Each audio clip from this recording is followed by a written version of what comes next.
¿Qué tal? ¿Cómo está? Muy buenas noches. Un placer saludarle. Soy Fernando del Rincón. Bienvenido. Bienvenido a Conclusiones. Bienvenido a casa.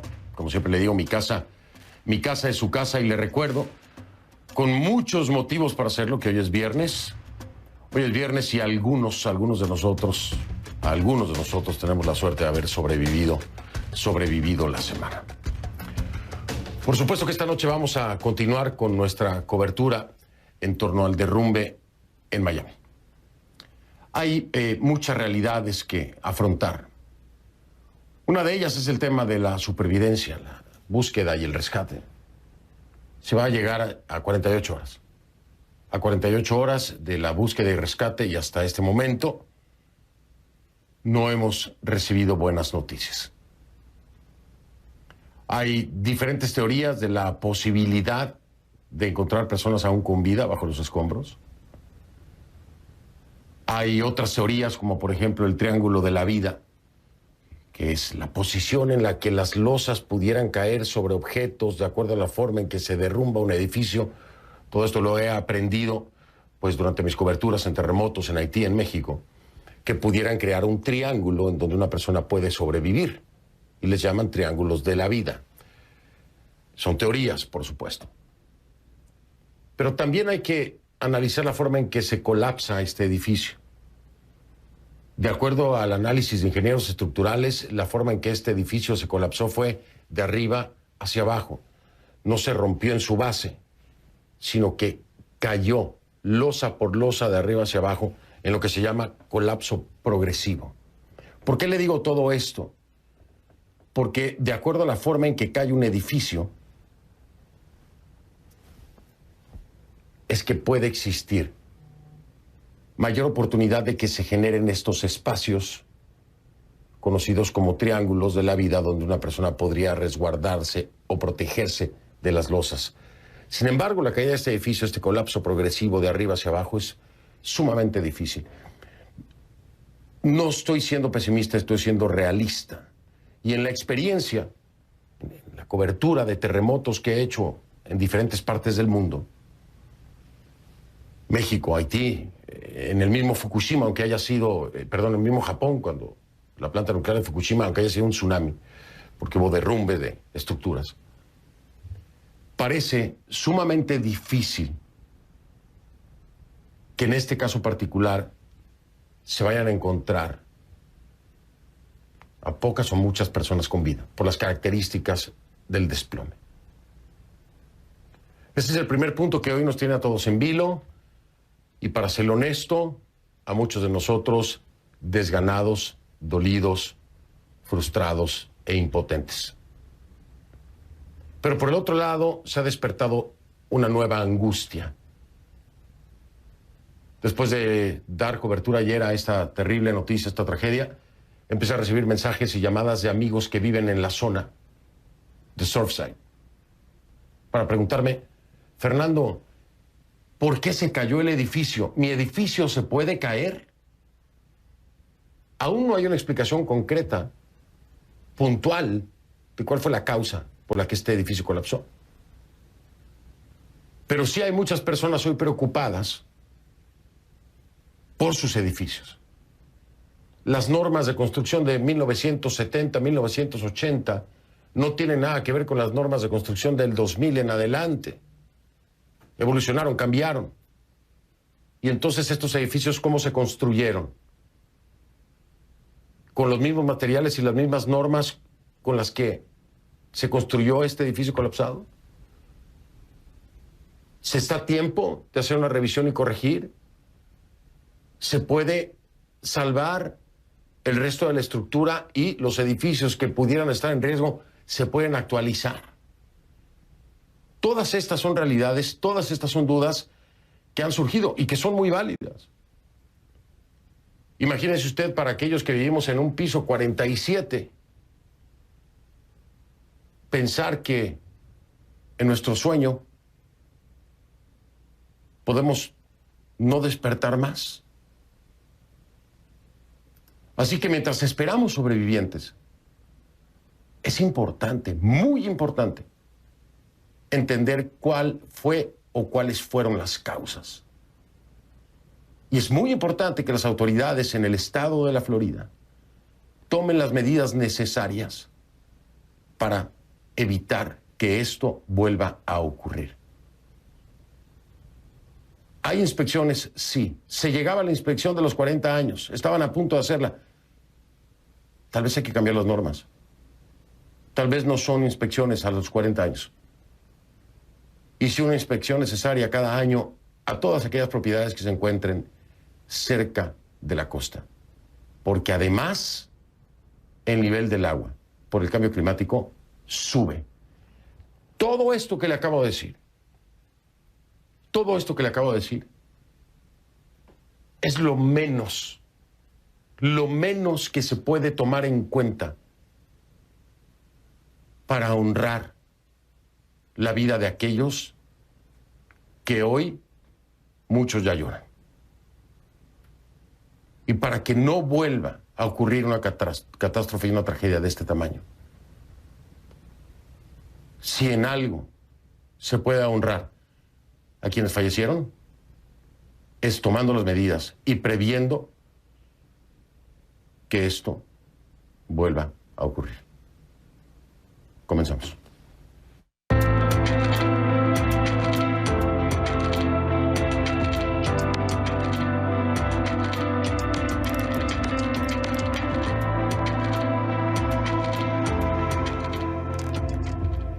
Le pido que a partir de este momento me acompañe utilizando la etiqueta Conclu Derrumbe MIA de Miami 2.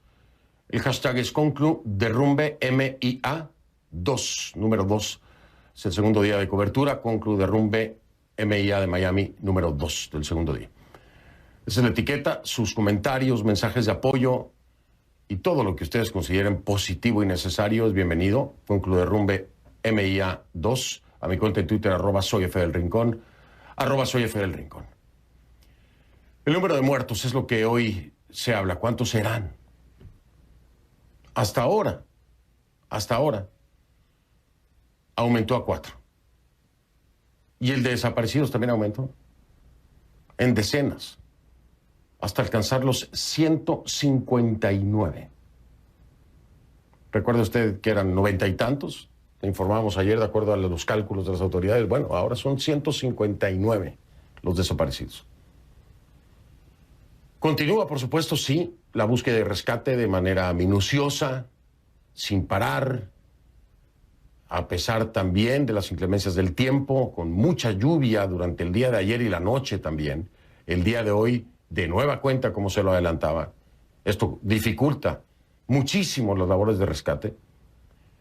Pero aún así, no han parado los rescatistas de hacer lo que tienen que hacer.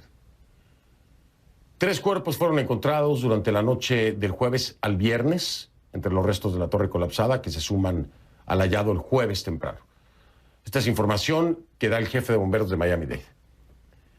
El gobierno federal está enviando un equipo de expertos a Surfside, en la Florida, para ver si el colapso del edificio debería desencadenar, lo que ya le decía yo, una investigación más amplia que podría afectar los códigos de construcción. Y debería, se lo digo yo, debería. Esta es una lección terrible, pero es una lección. Se van a enviar 6 científicos e ingenieros del Instituto Nacional de Estándares y Tecnología, que es un organismo gubernamental que depende del Departamento de Comercio, poco conocido por cierto, pero que tomó relevancia tras los ataques terroristas del 11 de septiembre de 2001. Al tiempo que ya se conoce de la primera demanda colectiva, presentada este jueves, que era de esperarse, que acusa a la Asociación del Condominio Derrumbado de fallas en asegurar y salvaguardar las vidas y bienes de los propietarios de los apartamentos. Perdóneme usted, la demanda cita declaraciones del abogado de la asociación, Ken Director, quien dijo que se habían identificado las necesidades de reparación para la estructura del condominio, pero que no se habían completado. La demanda es por más de $5 millones, aunque se podría llegar a una cantidad diferente a medida que avance el caso. En respuesta a esta demanda, el abogado de la Asociación de Residentes del Condominio, Champlain Towers, dijo: no sé qué causó la caída de este edificio. Los ingenieros no saben con certeza qué causó esta caída. Y agregó: ¿cómo es posible que en menos de 24 horas tras el derrumbe, este grupo que demanda sepa con certeza la razón del colapso? Pero le explico muy brevemente. Es que independientemente de la razón del colapso, cuando se venga a determinar por parte de las autoridades cuál fue la razón, el hecho de proceder con una demanda es necesario porque se tiene que rescatar evidencia. Y eso tiene que hacerse a través de la orden de un juez. Si no hay una demanda, mientras se está haciendo la remoción de escombros, la búsqueda y rescate, puede haber evidencia importante y fundamental para determinar cuál fue la causa. Esta demanda está buscando proteger precisamente eso, evidencias que puedan determinar cuál fue la causa. Así que no es necesariamente por demandar. Tiene una razón de ser en el proceso legal que permite que a través de un juez entonces se empiece a recabar lo que pudiera ser tomado o considerado como evidencia. Vámonos ahora en vivo hasta Surfside, allá en el norte de Miami Beach, con Michael Roa, que ha estado haciendo la cobertura, nos acompañó ayer, por supuesto, y está esta noche con nosotros de nueva cuenta.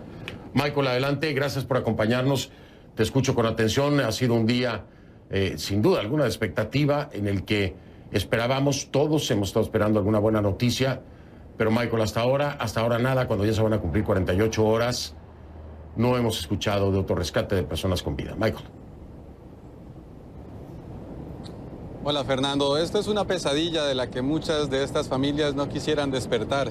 Ellos se encuentran aquí en un hotel a mis espaldas, esperando estas noticias que venimos comentando, esperando alguna respuesta por parte de las autoridades. Más temprano, quienes faltaban fueron sometidos a una prueba de ADN, debieron entregar datos precisos sobre sus familiares, si tenían tatuajes, en qué parte, si tenían piercings, implantes dentales, todo tipo de detalle que permita en un momento dado identificar un cuerpo bajo los escombros. Las familias casi no han salido del hotel, ya se siente un poco más el hermetismo, Fernando, al pasar de las horas, al no recibirse noticias, al no conocerse números también de víctimas mortales o alguna cosa que para las personas que están en esta incertidumbre signifique algo. Una señora salió aquí más temprano a hablar con la prensa, dice que su esposo es médico, que no aparece. Ella en un momento de frustración y de impotencia llama por el celular a ver si le contesta y sigue diciendo que él está ahí, que por favor lo saquen.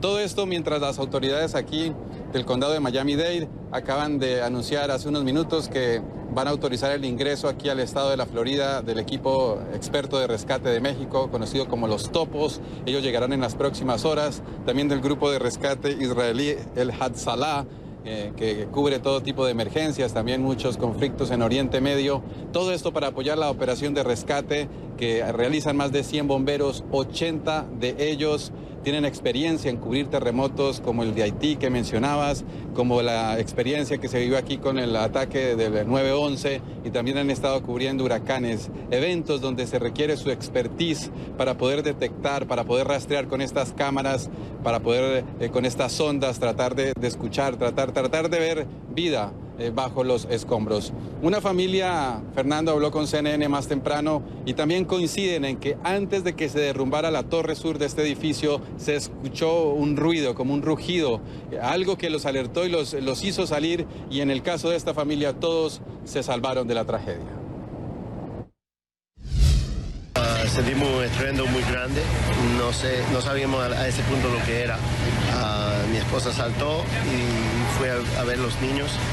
Todos estaban bien, pero las luces colgando estaban dando de lado a lado. Entonces a ese punto me dijeron, oye, esto es grande, tenemos que salir. Llegaron los bomberos y cuando llegaron los bomberos yo salí al balcón y les grité que sí teníamos que evacuar. Ellos nos dijeron que sí inmediatamente. Salimos con el teléfono y billetera, nada más. Cuando abro la puerta al apartamento, miro a la izquierda y el apartamento de los vecinos ya estaba cortado a la mitad. Más temprano, Fernando, se registró un incendio aquí en la zona cero aquí a mano izquierda donde nos encontramos. Eso obviamente obligó a suspender un poco, a modificar el esquema en que están operando estos equipos aquí en la zona de la tragedia. Lograron controlar esta conflagración. Sin embargo, la lluvia ha complicado más. Se ve una nube de polvo y eso también es a causa de la humedad, de la lluvia que azota aquí esta parte del sur de la Florida. Sin embargo, no decaen los esfuerzos. Hay varios turnos. Los rescatistas cambian de turno con tal de continuar las 24 horas del día buscando bajo los escombros, tratando de encontrar vida, tratando de poder brindar alguna noticia positiva en medio de toda esta incertidumbre y tratando pues de que las familias tengan esa paciencia. Las autoridades hacían ese llamado también más temprano, que las familias tengan paciencia, de que no es una operación de rescate fácil debido a las condiciones del terreno. Hay una torre, la torre norte, que quedó en pie, que también está en muy alto riesgo. Entonces, por eso es una operación quirúrgica para poder ingresar y para poder tratar de alguna manera de encontrar sobrevivientes o de comenzar a recuperar cadáveres, Fernando. Michael, una difícil tarea. Las condiciones climáticas tampoco están ayudando, más lo que ya decías tú. En fin, esperemos que haya pues muchos milagros como todo el mundo está esperando, ¿no? Es lo último que nos queda, la esperanza. Michael, gracias. Buenas noches.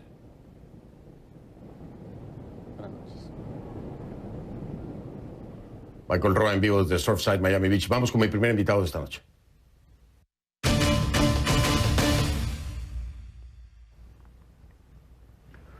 Ayer nos quedamos platicando precisamente con el arquitecto Gerardo Feldman y le invitaba yo para estar conmigo esta noche. Él aceptó amablemente y está de nueva cuenta con nosotros. Gerardo, ¿cómo estás? Buenas noches. ¿Qué tal, Fernando? ¿Cómo estás tú? Gracias por invitar. Al contrario, gracias a ti por aceptar esta que sería la segunda parte del análisis que hacíamos ayer, Gerardo. Hablabas tú, y ayer, no sé si lo agotamos, tú me dirás, pero hablabas tú precisamente del tema del salitre, de la construcción de estas estructuras, de estos edificios en aquella época, alrededor de 1980, con arena de la playa, con arena del mar, y que esto, bueno, iba corroyendo lo que son los metales. Destruye totalmente, eso es algo que pasó. No se puede decir exacto que haya sido ese building o no, pero pasó en muchos buildings, yo lo he visto en muchos buildings que ha pasado esto, que se ha arreglado, porque tú en un momento estaba escuchando una nota tuya diciendo que hay que hacer algo de prevención, y sí se puede hacer de prevención, digamos, para que no cundir el pánico. Digamos, muchos edificios pueden tener problemas en este momento de estructura, pero se arregla. Yo he visto edificios se arreglan perfectamente.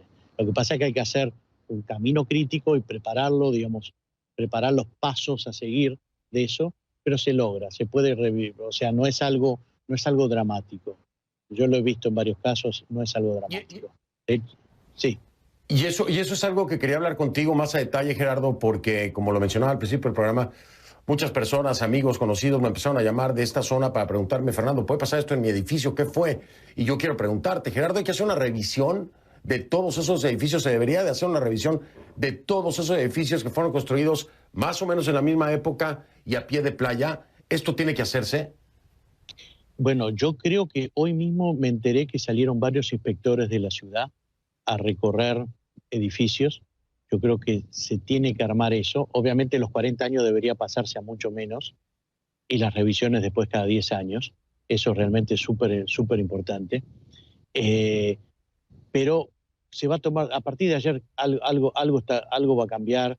Va a haber va a haber equipo de gente revisando edificio por edificio, y en este caso hay muchos. De hecho, del mismo arquitecto hay 3 edificios más en las otras cuadras. Del mismo constructor hay 3 buildings más. Digamos, no es, digamos, si uno va, digamos, pero esto que pasó es una cosa, una en millones, no es que va a pasar. A mí también me han llamado hoy, ¿qué pasa? Me tengo que ir, me quiero ir, no quiero volver. No es así, no es así. Por eso también hay muchos buildings que ha tomado la playa, que ha tomado los recaudos necesarios. Que cuando viene la inspección los 40 años, ha hecho todo by the book. O sea que no es algo imposible. Lo que pasa es que hay que hacerlo, ¿no? Y tiene un costo. Esa era la otra pregunta, Gerardo. Si se determina, por ejemplo, ahora que los inspectores empiezan a hacer este trabajo, que me parece, como tú lo dices, estoy de acuerdo, y lo decía yo al inicio en mi editorial, tienen que hacerse, no en 40 años, con mucho tiempo de anticipación más, las revisiones.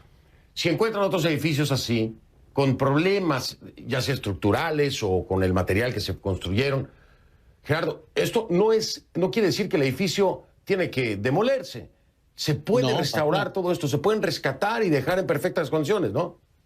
Pero, Fernando, no sé si tú has pasado alguna vez por la 54 y Collins, hay un building que se llama Castle Beach, que es muy famoso, de los años de oro, de Millionaire Road, donde han evacuado, no me acuerdo si fue 13 años atrás, pero han evacuado a todo el mundo una noche, porque hubo alguien, digamos, hubo temblores y sacaron a todo y lo tuvieron durante, yo calculo que varios meses, casi un año afuera, donde han hecho una reconstrucción completa de la estructura y hoy es un edificio nuevo, es un edificio updated, es un edificio que hoy se ha reparado.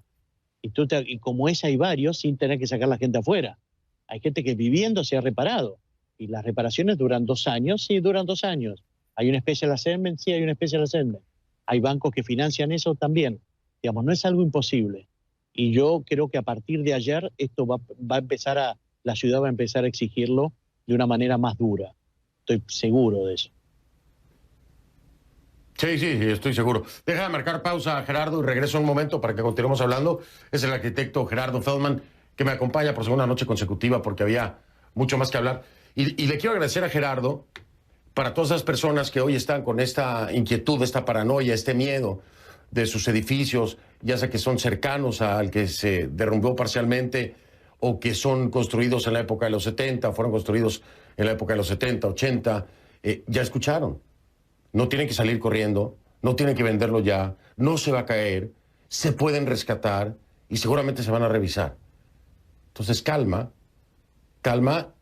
no pánico, hay que entenderlo y saber que esto tiene arreglo, que no es determinante lo que ocurrió, esta tragedia, para el resto de edificios que se encuentran en la zona y a pie de playa, allá, en el norte de Miami Beach. Hago una pausa y regreso.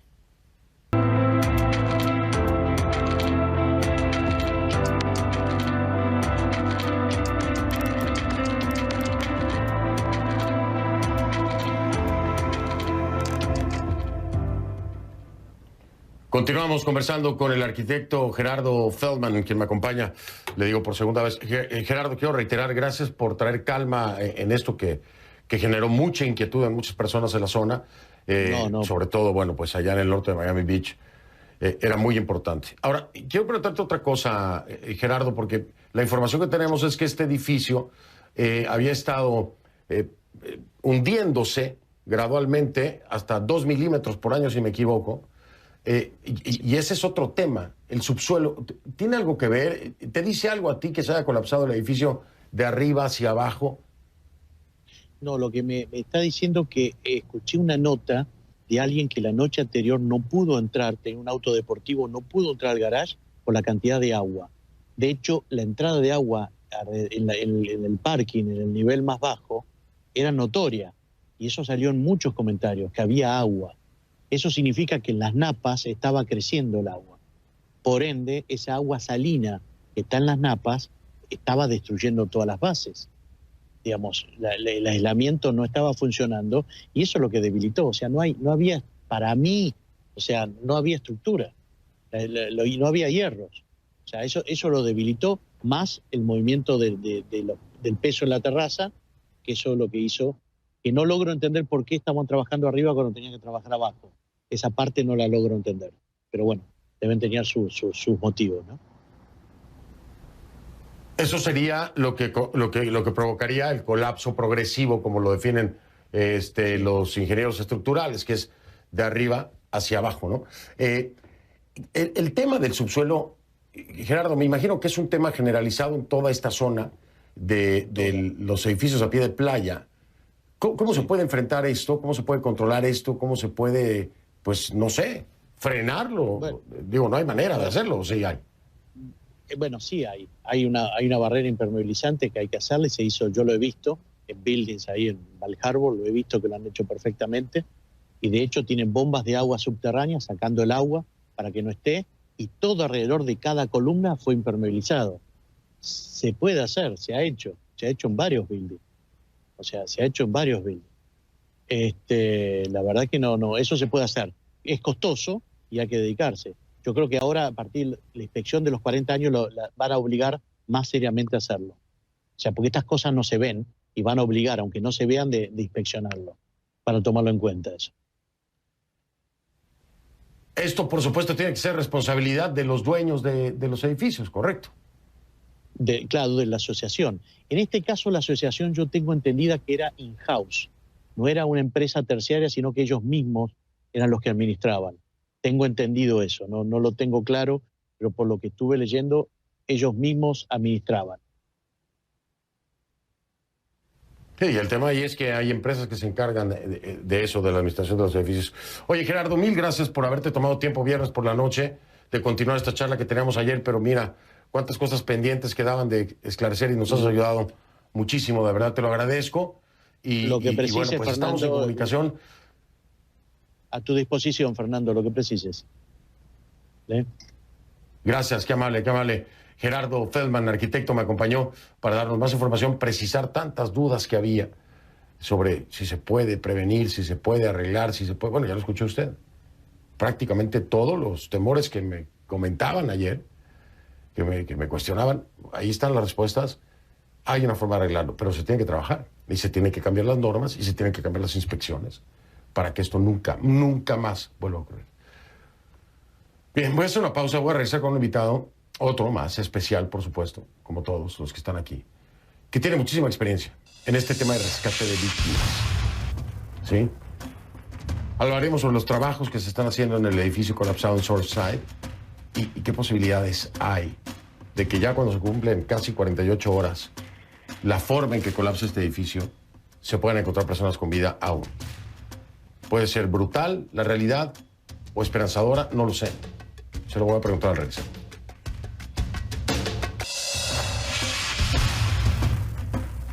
Un equipo internacional de investigadores publicó en el Journal of the American Medical Association un estudio en el que se concluye que aquellas personas que no recuperaron el sentido del gusto y del olfato tras superar el COVID-19 deberían hacerlo al cabo de un año.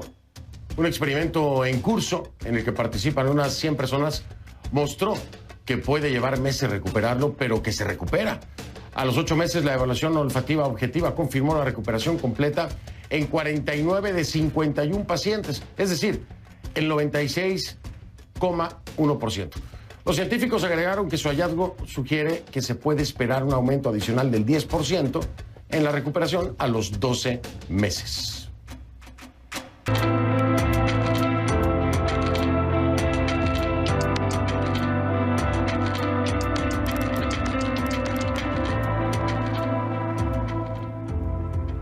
Le doy ahora la bienvenida a Carlos Castillo. Carlos Castillo es ex jefe de operaciones del Cuerpo de Bomberos de Miami-Dade y ex administrador adjunto interino de resiliencia de FEMA, o FEMA, por sus siglas en inglés, el organismo federal para el manejo de emergencias.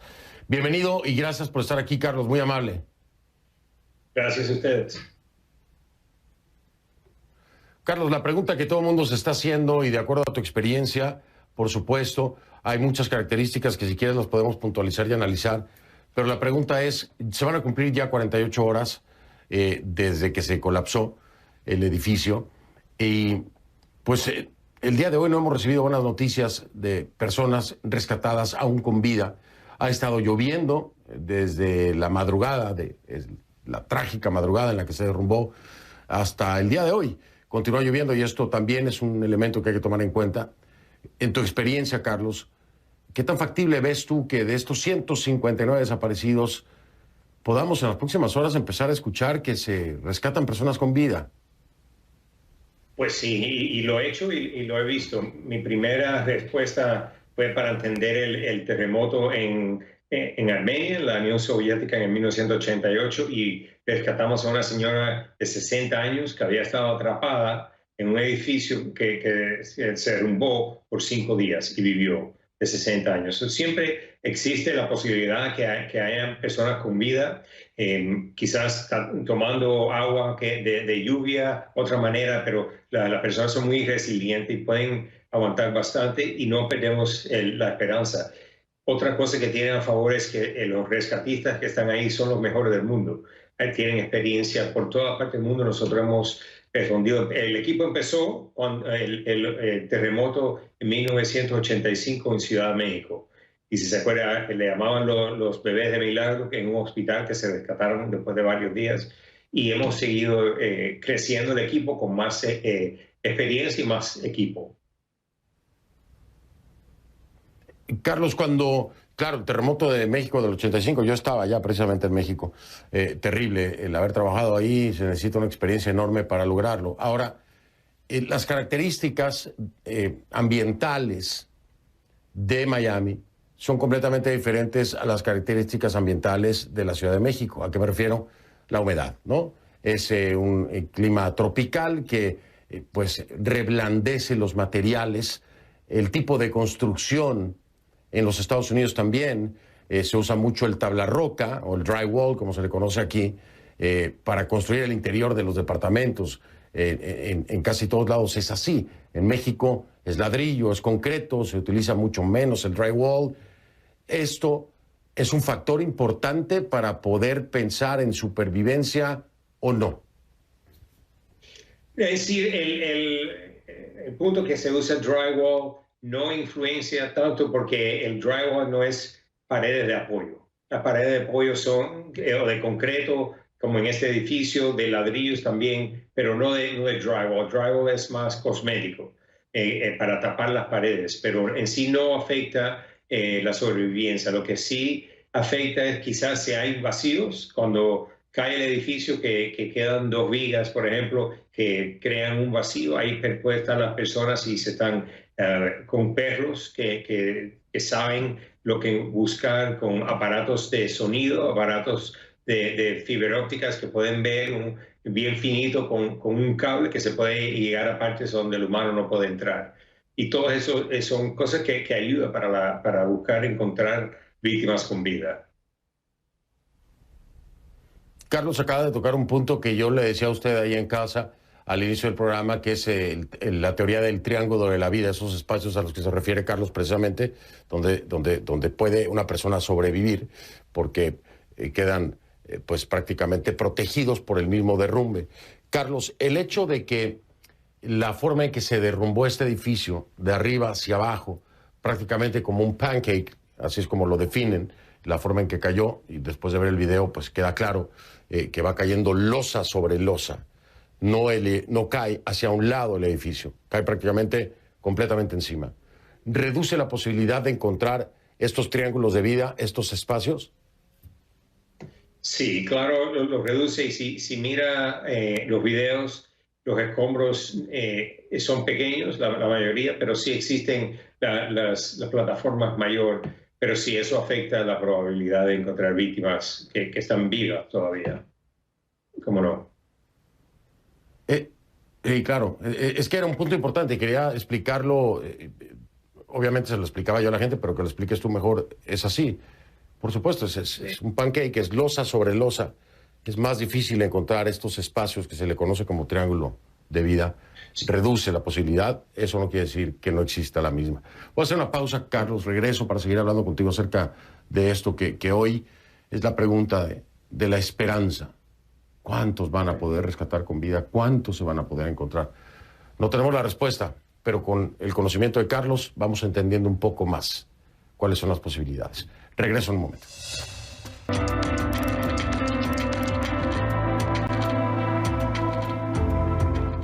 Estoy de regreso con Carlos Castillo, ex jefe de operaciones del Cuerpo de Bomberos de Miami-Dade.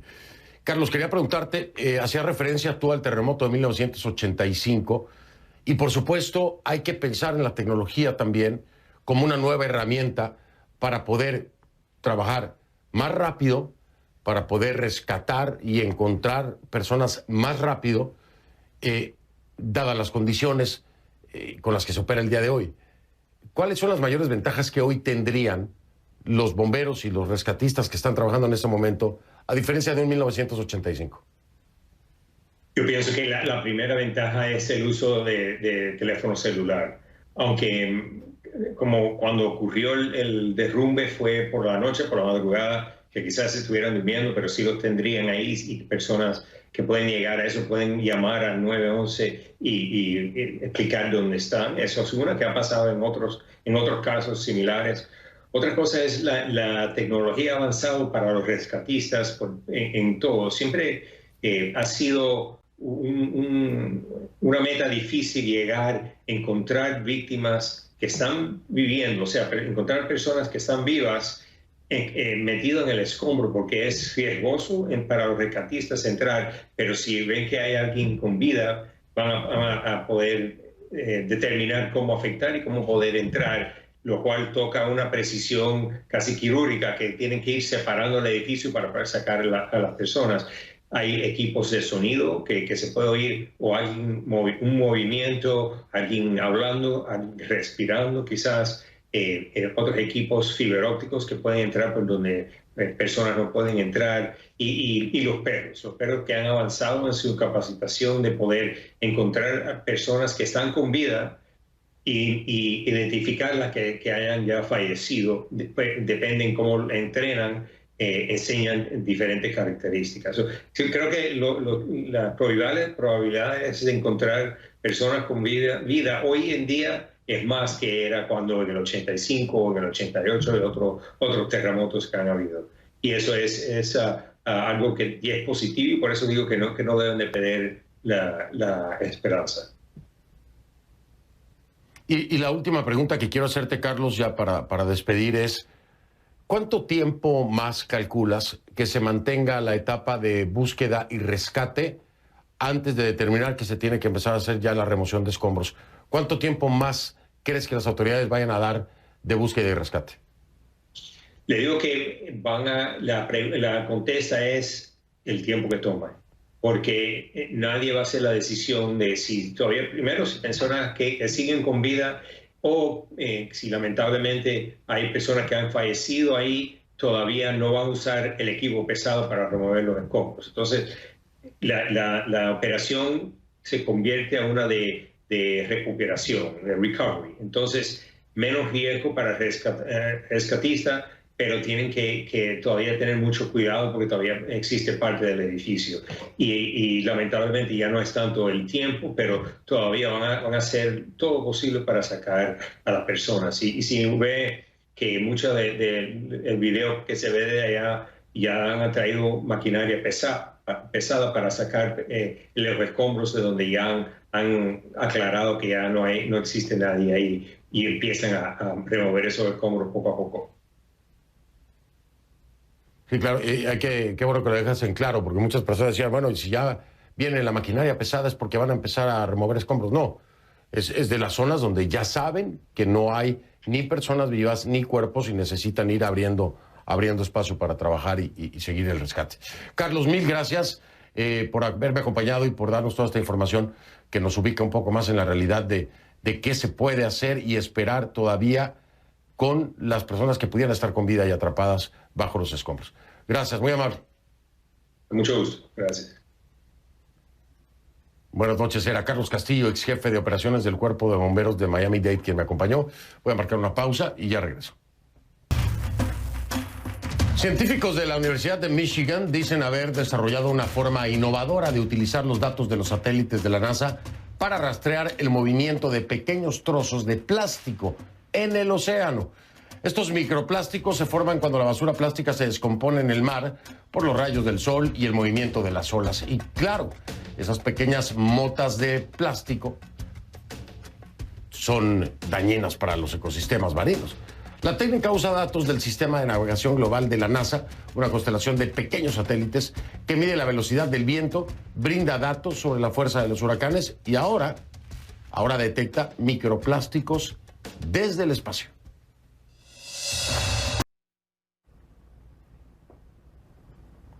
Un cráneo escondido en un pozo en el noreste de China durante más de 80 años puede pertenecer a una nueva especie de humanos primitivos que los investigadores han llamado hombre dragón. El cráneo que se encuentra en la ciudad china de Harbin tiene entre 138.000 y 309.000 años.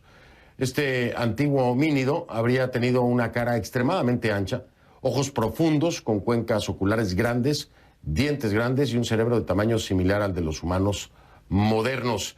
El cráneo fue descubierto en 1933 por un chino que lo escondió en el fondo de un pozo para su custodia, ya que en esa época la región estaba bajo dominio japonés. La familia de este hombre se enteró de su secreto antes de su muerte y recuperó el fósil en 2018. Qiang Ji, uno de los autores de la investigación, supo de la existencia de este cráneo y convenció a la familia de donarlo al Museo de Geociencias de la Universidad de Hebei. Qué interesante, ¿no? Oiga, lo dejo, descanse. Nos vemos el lunes con toda la esperanza de que tengamos buenas noticias durante el fin de semana. Nuestra solidaridad, mi solidaridad y mi cariño para los familiares de aquellos que aún no aparecen. Buenas noches.